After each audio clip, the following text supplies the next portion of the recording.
Di dam. Kami mintanya di dam, jangan tarik. Ini namanya rehabilitasi yang bagus. Kita kan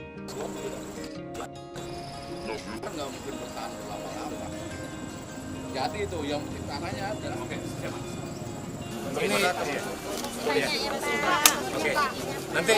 Nanti kalau kita stay itu bagian ya. Ini kolonel nih. Harus pilih saya pernah ketemu. Udah. Bayi. Udah bayi. Kasih ruang kawan-kawan. Saudara Kompas, saudara kita yang berada di Provinsi Sumatera Barat sedang mengalami bencana, yaitu banjir dan tanah longsor. Saat ini saya berkesempatan berada di salah satu titik terparah, yaitu di Kabupaten Pasir Selatan, Sumatera Barat, untuk meninjau langsung seperti apa kondisi yang ada di sini. Dan saya akan berbincang langsung dengan Kepala Badan Nasional Penanggulangan Bencana, Pak Letjen Suharyanto. Bapak, selamat sore Pak. Boleh diberikan update kepada kita semua seperti apa kondisi yang berada di titik paling parah di Kabupaten Pasir Selatan ini? Terima kasih, Mbak. Saya bersama Ibu Lisda Hendrayoni, anggota DPR RI, Komisi 8, ada Pak Bupati, Pak Kapolres. Kita berada di Kabupaten Pesisir Selatan, langsung meninjau tadi daerah yang terdampak bencana. Tahun ini termasuk tahun yang paling parah, informasi dari Pak Bupati, dan sepanjang jalan dari Padang tadi memang banyak sekali titik longsoran. Dan di sini yang paling parah karena ada 27 yang meninggal dunia, yang baru ditemukan, alhamdulillah berarti ada 4 yang masih belum ditemukan. Sekarang masih terus dilaksanakan pencarian pertolongan, mudah-mudahan dalam waktu dekat bisa ditemukan.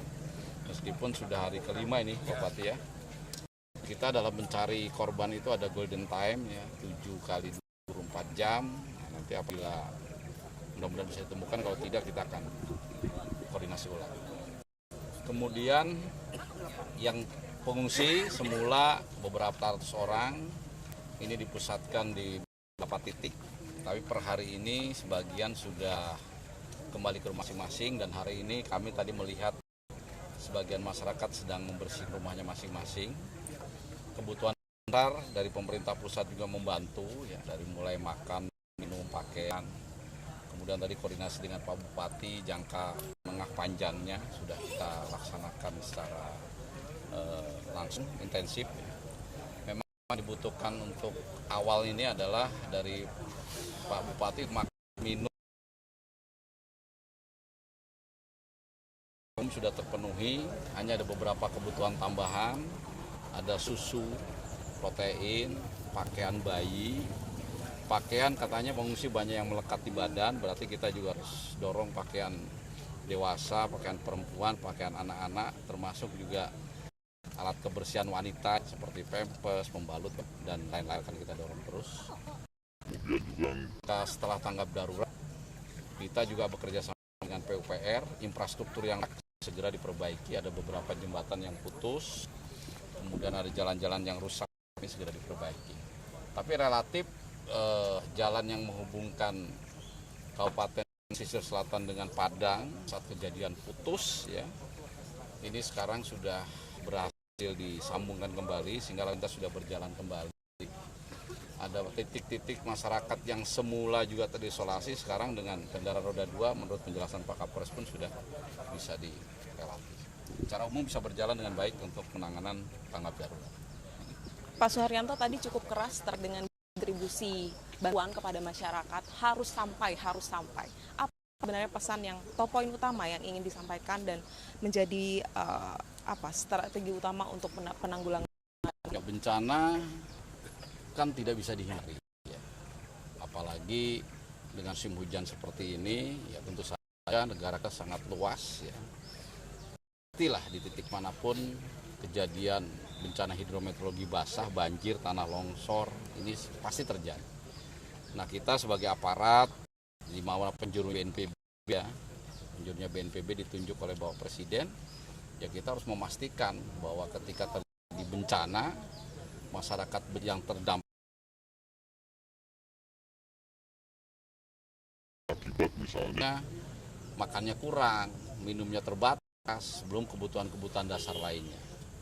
Apalagi di tempat seperti Sumatera Barat ini kan relatif terjangkau, sumber logistik pun dimanapun ada. Jadi Kalau mendengar misalnya ada yang kurang gitu ya, atau mungkin terisolasi alasannya ya tidak ada alasan, gitu. Semuanya harus bisa dijawab gitu ya.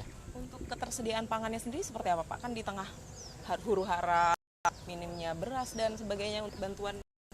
Nggak ada masalah. BNPB tadi juga membawa cukup banyak ini.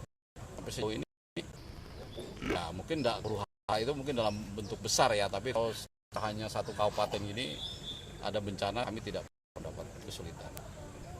Pak, 6 saudara kita masih hilang, seperti apa proses pencariannya dan apa yang akan menjadi pemerintah untuk menghindari bencana-bencana seperti itu? Korban yang 23 ditemukan, ada mekanisme khusus ya, ada hak-hak yang melekat pada keluarga korban, santunan, nanti bisa ditanyakan yang spesifik dari Kementerian Sosial mungkin. Nah yang 4 ya, bukan 6, 27 ketemu 3, berarti ada 4 ya. 4 ini ya tadi saya katakan, kita sedang berusaha terus mencari ini. TNI, Polri, Sarna, kita semua lagi mencari sampai satu titik ditemukan atau tidak. Nah kalau misalnya sudah 7 kali 24 jam, ya kita bilang ke keluarganya.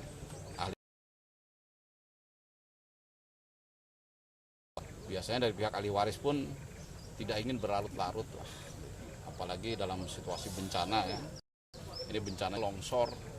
Bapak bisa bayangkan tanah yang begitu besar mas gitu ya. Tentu saja tidak mudah mencarinya, tidak semudah barang yang jatuh hilang begitu kan. Nah itu juga menjadi perhatian kita. Tapi semangat itu ditemukan. Contoh lagi, di dalam salah satu bencana tertimbun longsor. Yang punya rumah, ahli warisnya bilang saya mau sampai dasarnya, lantainya rumah saya itu ketemu, dapat, baru saya pas ditemukan atau tidak. Petugas cari sampai permintaan ahli waris atau keluarga yang ditinggalkan itu betul-betul dipenuhi. Gitu. Kepala BNPB Letjen Haryanto, terima kasih banyak Pak. Selamat melanjutkan aktivitas Pak. Akan memberikan bantuan ya Pak setelah ini? Ya, dari jalan mudah-mudahan terus sambil diskusi sama masyarakat. Ya. Ya, Pak. Bu Isda silakan. Nanti di lain kesempatan saya tutup dulu ya Pak Bupati, Bu DPR. Ya, itu saudara Kompas TV, Kepala BNPB sedang melakukan pemberian bantuan kepada masyarakat, melakukan peninjauan. Saya akan sedikit menunjukkan kepada Anda seperti apa kondisi di sini. Saat ini memang rumah warga saat ini belum bisa ditempati karena masih dalam proses bersihkan dan terdampak juga dari banjir dan longsor terjadi pada hari Jumat 8 Maret 2024 kemarin. Ada 4 orang yang masih hilang, proses pencarian masih terus dilakukan dan pemberian bantuan kepada masyarakat terutama yang mereka kehilangan masih terus dilakukan. Kita doakan saja semoga proses pemberian bantuan ini terus bisa dilakukan dan keempat saudara kita bisa ditemukan. Fania Rizky, Yanuar Ruslim, Kabupaten Pesisir Selatan, Sumatera Barat.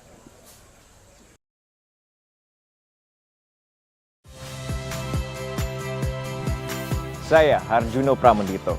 Saksikan program-program Kompas TV melalui siaran digital, pay TV, dan media streaming lainnya.